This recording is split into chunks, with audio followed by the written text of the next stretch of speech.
Hello दोस्तों, जय श्री कृष्ण। आप सब कैसे? उम्मीद करती हूँ बहुत ही अच्छे होंगे। वीडियो पे बने रहिएगा। गुड़हल के पौधे पे आज बहुत ही ज़्यादा ज़रूरी काम करने वाले हैं। आप सभी नहीं किया है तो ये काम फटाफट से कर लीजिए। जनवरी तो आधा पार ही हो चुकी है और फरवरी से जो है इनकी ग्रोथ स्टार्ट हो जाती है, फूल भी देना शुरू करते हैं। आप चाहते हो कि स्प्रिंग, समर, रेनी सीजन में भर भर कर फूल लेना चाहते हैं गुड़हल के पौधे पर या कनेर के पौधे पर, अपराजिता के पौधे पर, तो जितने भी परमानेंट प्लांट है सब में आप ये काम फटाफट से कर लीजिए। तो मेरे पास यहाँ पर 2-3 वैरायटी की गुड़हल का पौधा है, यानी कि वाइट है और जो पचमुख जिसे बोलते हैं वो वाला भी है, देसी रेड वाला भी है। तो मैंने गुड़हल पौधे की भी प्रूनिंग कर दी। यहाँ पर देख रहे हो कनेर प्लांट की भी प्रूनिंग कर दी। तो इस तरीके से आप हार्ड प्रूनिंग कर सकते हो, सॉफ्ट प्रूनिंग कर सकते हैं। आप अपने प्लांट को देखकर उस हिसाब से आप कर लीजिए।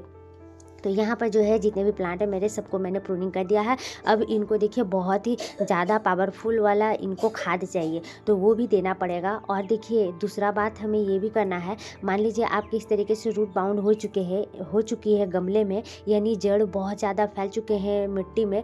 तो आपको पता कैसे चलेगा? मिट्टी के ऊपर ऊपर इसके जड़ आ जाते हैं, मोटे मोटे हो जाते हैं तो फूल देना बंद कर देते हैं। तो ये काम भी आप अभी कर सकते हो, यानी कि इसको पौधे को निकाल कर और इनके जड़ को कट कर दीजिए हल्का हल्का और बहुत अच्छा मिट्टी बना लीजिए, यानी खाद उद देकर, जिसे एक हिस्सा मिट्टी एक हिस्सा गोबर की खाद, वर्मी कंपोस्ट इस तरीके से मिलाकर और बना लीजिए और इस पौधे को रिपोर्टिंग कर दीजिए, यानी कि जो गमला में आप लगाना चाहते हो उसी गमले में आप लगा लीजिए। तो यहाँ पर मेरे पहले ग्रो बैग में लगे हुए थे, अब यहाँ पर जो मैं लगाने वाली हूँ चावल के जो बोरी पैकेट होती है उस पर मैं लगाने वाली हूँ। तो उसमें ये मैं लगा दूंगी और क्योंकि खाद उद अच्छे तरीके से मिलाकर हमें इस पौधे को लगाना है। देखिए यहाँ पर मैं लगा दी। अब हमें ये काम तो कर लेना है। उसके बाद देखिए गुड़हल के पौधे पर आप सब चाहते हो ज़्यादा क्वांटिटी में फूल खिले तो ये काम भी आप अभी कर लीजिए। जितने भी गुड़हल के पौधे हैं आपने प्रूनिंग नहीं किया है, यानी सॉफ्ट प्रूनिंग नहीं किया है, इसकी रूट्स प्रूनिंग नहीं करोगे तो आपको करना क्या है, ये भी चीज़ बहुत ध्यान से देखिएगा और समझिएगा, सुनिएगा।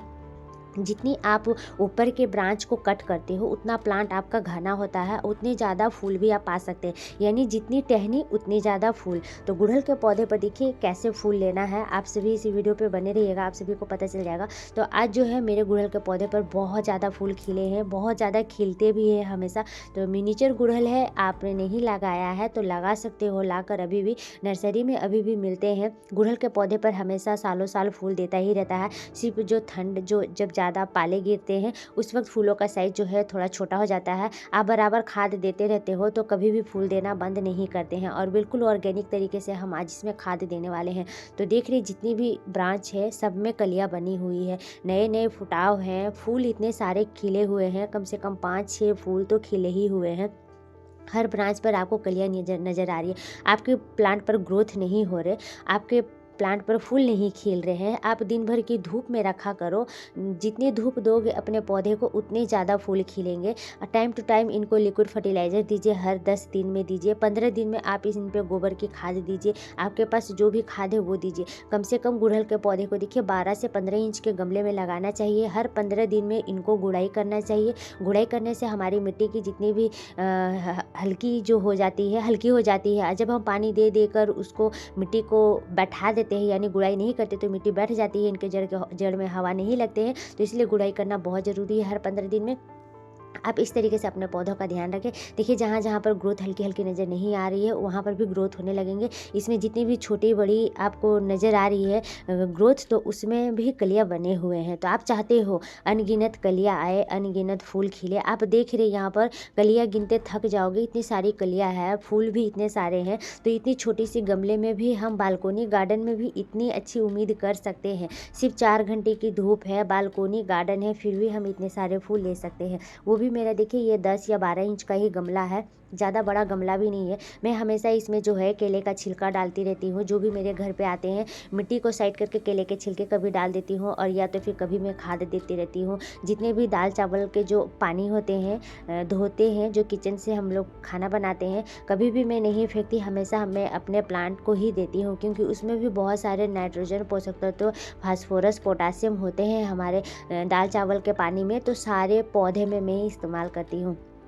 तो देखिए हमें खाद कैसे देना है, इस तरीके से आप गुड़ाई कर लीजिए और मिट्टी को थोड़ा साइड कर लीजिए। देखिए हम जब गुड़ाई करते हैं इसके जो जड़ है थोड़ी थोड़ी टूटती है, तो इनको ना अच्छा असर होता है, यानी फिर से इनमें जड़ बनना स्टार्ट होते हैं और हमारे पौधे अच्छी ग्रोथ लेते हैं और इनकी मिट्टी को हवा भी लगते हैं। जैसे कि ये पानी देते रहोगे, सिर्फ कभी भी गुड़ाई नहीं करेंगे ना तो मिट्टी बैठ जाती है, तो ये अच्छे तरीके से जो है इनकी मिट्टी में हवा नहीं लगते हैं, जड़ में हवा नहीं लगते, इस कारण से हमारे पौधे की ग्रोथ रुक जाती है, फूल देना बंद कर देते हैं। तो ये देख रहे हो जो बिल्कुल सड़ी हुई खाद है, गोबर की खाद है, इसमें बदबू नहीं है। तो ये खाद को देखिए मैं यहाँ पर एक मुट्ठी ले ली, इस तरीके से लेना है आपको भी। देखिए कितनी काली मिट्टी है मेरी, हमेशा जो है मैं केले के छिलके को भी एक कोने कोने में दबा देती हूँ मिट्टी हटाकर। तो गोबर की खाद जो होता है ना दोस्तों, बहुत ही बेस्ट रिजल्ट हमें मिलता है हमारे पौधे को। देखिए खाद देने के बाद मैं यहाँ पे मिट्टी से ढक दी, अब उसके बाद हमें पानी दे देना। गोबर की खाद में बहुत सारे नाइट्रोजन होते हैं, पोटासियम होते हैं, जो आप अपने पौधों को दोगे तो आपका पौधा जो है कंटिन्यू फूल खिलता रहेगा। इतनी ठंड में भी गर्म खाद देना चाहिए दोस्तों, क्योंकि ये जो है फूलों वाला जो पौधा है, गुड़हल के फूल है, ये ठंड में जो है बोलते हैं लोग डोरमेंसी में चले जाते हैं, पर ऐसा कुछ नहीं है, ये डोरमेंसी में नहीं जाते हैं। आप इनको गोबर का खाद हर 15 दिन में दीजिए, ठंड हो या गर्मी हो, फिर भी ये फूल जो है बहुत अच्छे तरीके से हमारे पौधे में खिलता रहेगा। आप सभी को पता है गोबर का खाद गर्म होता है और गुड़हल के पौधे को बहुत ज़्यादा पसंद है, तो आप इस गोबर के खाद को ज़रूर दीजिए। इतनी ठंड में भी देंगे तो इन्हें गर्म महसूस होंगे और इस तरीके से रेनी सीजन, समर सीजन जैसे फूल देता रहता है, उस तरीके से विंटर में भी हमें फूल देता ही रहेगा। ज़्यादा से ज़्यादा और इनको दिन भर की धूप में रखें, इनकी मिट्टी में नमी बना कर रखें। इस पौधे को नमी पसंद है दोस्तों। वीडियो देखने के लिए धन्यवाद। Bye bye.